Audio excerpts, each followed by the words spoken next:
is David Finzer for Truth and Lies Radio on the Overseas Radio Network.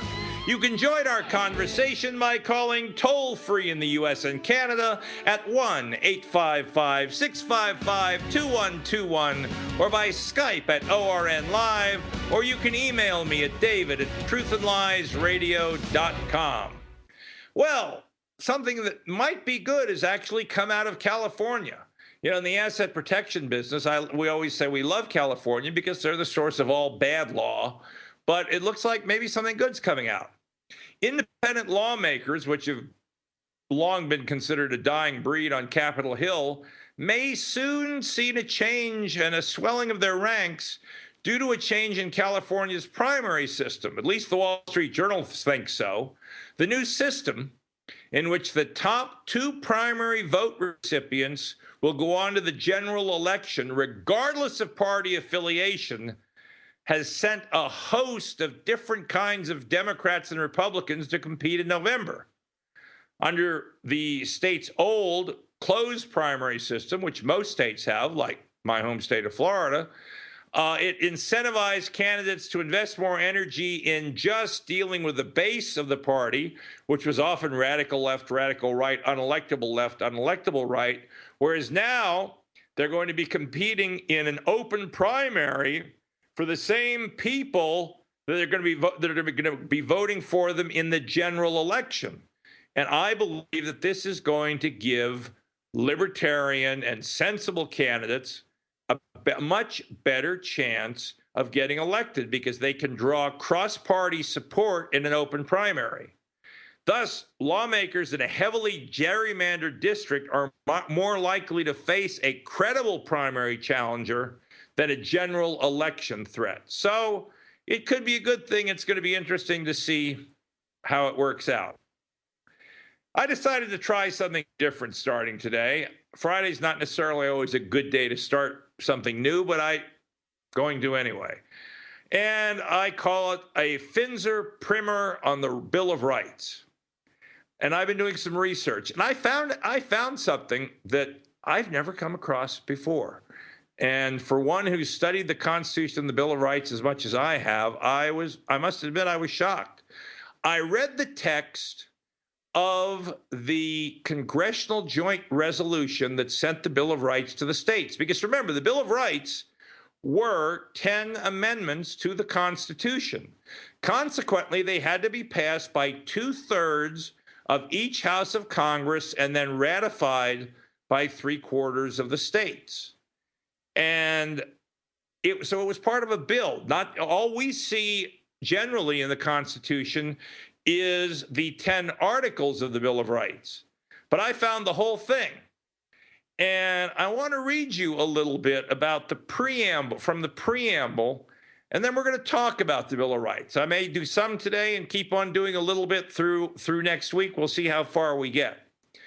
Starts out like it should. The Congress of the United States begun and held in the city of New York. Thank God they got out of there. On Wednesday, the 4th of March, 1789.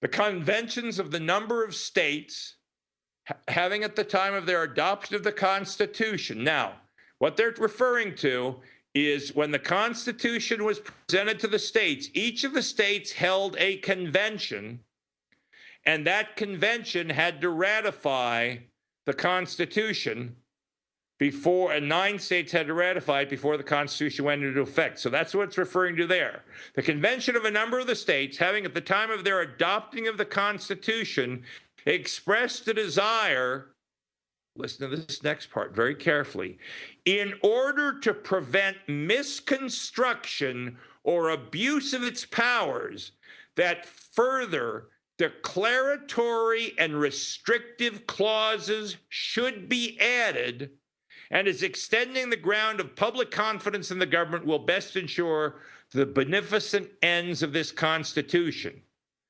You know, when they talk about, oh, the Constitution doesn't really mean what it says, it's a living document, it has to grow, somebody ought to go back and look at the intention of the framers. And if I've always believed that the Bill of Rights by themselves were pretty clear. But What could be more clear than in the preamble of the joint congressional resolution when it says, in order to prevent the misconstruction or abuse of its powers, that further declaratory and restrictive clauses should be added. So the whole intention of the Bill of Rights was to further restrict the federal government. Bottom line, it's right there in the joint resolution of the Congress. Now, the articles, let's just take them one at a time. And let's talk about let's see what they really say. Most people believe that the Bill of Rights talks about separation of church and state. Well, let me read you what it says. It says, Congress shall make no law respecting an establishment of religion or prohibiting the free exercise thereof. That's the first clause. Now, what does that mean? Well, first of all, most of the states at that time had a state religion. They had an official religion. It was Anglicanism in Virginia. It was Congregationalism in Massachusetts, to which people paid taxes. So Congress was forbidden from establishing a religion. That's what it means, making a state religion that people pay taxes to, setting up a state religion like England has a state religion, for example. Argentina has a state religion. You have to be a Catholic to be elected president. Carlos Menem converted from Islam to Catholicism just to be elected president some years ago. So they were talking simply about a state religion. Now, okay, that just says Congress, but the 14th Amendment under the Incorporation Clause said that all of the rights under the Bill of Rights now applied to the states. So what we now have to, reading the two together, says the government shall make no law respecting an establishment of religion or prohibiting the free exercise thereof. Well, I can't think of any state that has tried to establish a religion, a state religion, since Massachusetts was the last one to abolish it in 1848. But I can think of thousands of cases where various government agencies at all levels have attempted to prohibit the free exercise of religion. Prayer has been banned in schools. Prayer is banned in all kinds of places. And the hypocrisy of it shows in that every session of the Senate and the House of Representatives starts with a prayer. And it's Catholic, Protestant, Jewish, Muslim, Orthodox. When Ben Lighthorse Campbell was senator from Colorado, he even brought in an Indian or Native American, if you prefer that term, medicine man to invoke the Great Spirit. Now, that was respecting religion. That was allowing the free exercise of religion, but I don't think it created a state religion. Carved over the Supreme Court, the facade of the Supreme Court building in Washington, are the Ten Commandments. Yet that same Supreme Court has ordered the Ten Commandments taken off of courthouses or in front of public property all over the United States. Tres Cruces, I think that's in New Mexico, which means three crosses, incidentally, in Spanish, had on its seal, its corporate seal, three crosses. Well, that makes sense. That's what its name is. And they went to the court, and the federal courts held that they had to remove the three crosses. Now, let's take it to its illogical extreme. So we can't have St. Augustine. We clearly can't have Los Angeles, the city of the angels.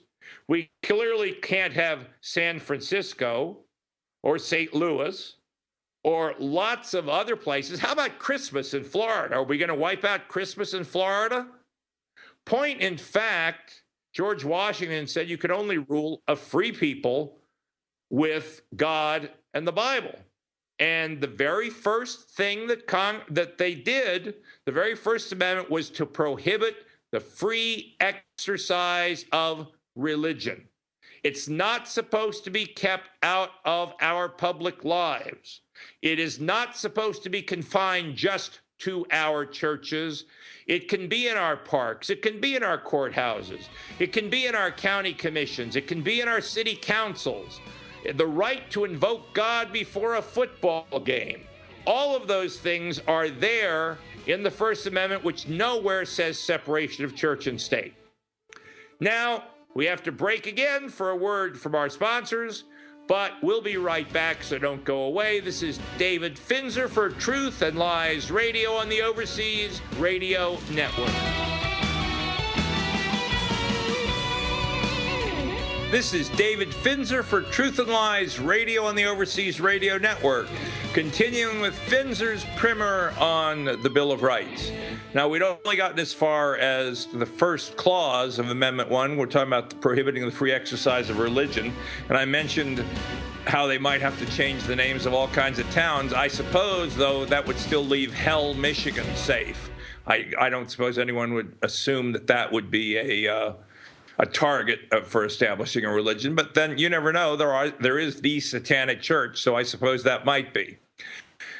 The next clause says, or abridging freedom of speech or of the press. Now, it doesn't say abridging freedom of speech unless someone finds it objectionable. It doesn't say abridging freedom of speech except in cases of national security. It doesn't say abridging of freedom of speech because someone might deem it to be hate speech. It doesn't give any exceptions. It says Congress shall make no law. And then it goes on, abridging freedom of speech. And yet, we live in a society where politically correct speech occurs every day, where especially in the educational institutions, most of which are supported by taxpayer dollars, students are forced to use politically correct speech, which abridges their constitutional guarantee of freedom. The Founding Fathers said they could think of very few cases where speech could ever be limited. Oliver Wendell Holmes talked about calling, screaming fire in a crowded theater. And also, they also passed laws against inciting to riot, things like that. But saying bad words, saying words people find objectionable, even making a threat against the President of the United States is part of one's freedom of speech. If you can burn the flag in the United States, you ought to be able to threaten the President of the United States. He wants to be in the position. He needs to take the risk. Now, I don't encourage you to go out and do it because the Secret Service will show up on your doorstep. But nevertheless, it has been done. Andrew Jackson, when he was president, shot people twice who tried to assassinate him in the White House. But they didn't wall off the White House and make the president some Roman deity where, like Caesar was made by the Senate a god. And that's what they're trying to do. Then one of the interesting things is the only profession that is specifically constitutionally protected is the press, the media, the right of the people to know, because it is supposed to be a government with the consent of the governed, which is different from a democracy. But it requires that the government have as few secrets as possible, even if they're embarrassing.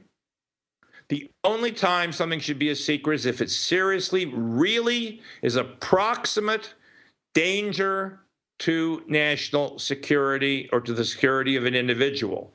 But freedom of the press and prosecuting people who leak are violating freedom of the press. Prosecuting members of the press who expose things like WikiLeaks.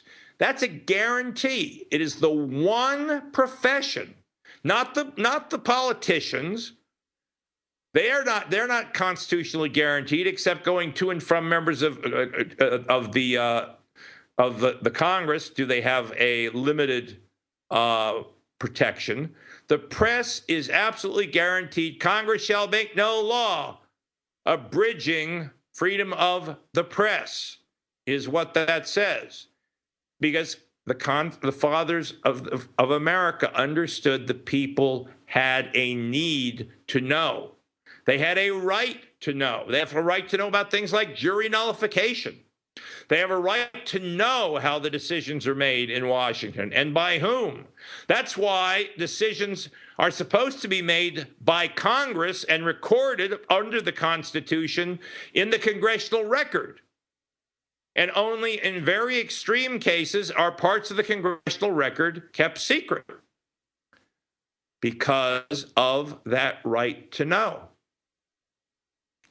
No other profession, not the legal profession, not the medical profession, not the fire department, not the police department, not the government itself, is given that freedom. In fact, if you remember what I read to you in the preamble, the whole purpose of this is to limit the power of government. But the freedom of speaking, the freedom of the press, which includes the internet, because it's a part of the media, the right to speak out as I do and as others do, even if we're wrong, even if we're dead wrong, even if we're calling for the overthrow of the United States government, as the American Communist Party did for years, and the American Nazi Party did before that, is constitutionally protected speech.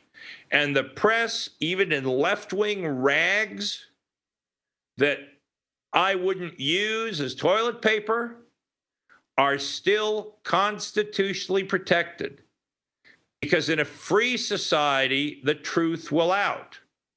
It's only when you have governments that manage the news, that manage the press, that we lose freedom. And of course, now all they have to do is claim national security, and boom, they cover up all kinds of lies, crimes, and everything else. Remember Iran-Contra? Ronald Reagan, I believe, didn't know about it. He said he didn't think it would happen, but obviously the facts were that it did happen, and so he was responsible, and he went on the air and took responsibility for it because he believed the people had a right to know. He's the last president I remember who's ever taken responsibility for anything bad that ever happened. Same thing happened with the Marine barracks explosion in Lebanon. He took responsibility because the people had a right to know. It goes on in the First Amendment to say the right of the people to peaceably assemble and to petition the government for redress of grievances. You know, we may find sometimes Occupy Wall Street or Occupy this or that. We may not like them, but as long as they're peaceably assembling, they have a constitutional right to do so. And there is no constitutional right for the state to say, but you have to stay back 200 yards. This federal law, which allows them to create a federal no trespass area at important events, which include things like the Super Bowl, people are denied their right to peacefully assemble and to protest. That petitioning the government for redress of grievances is a nice way of saying protest. But how does the government treat it? It doesn't treat it with respect. I mean, when I led the protests after KAL 007 was shot down, and there were thousands of us, and we were protesting outside the White House, Ronald Reagan did not call out troops or the Secret Service to attack us.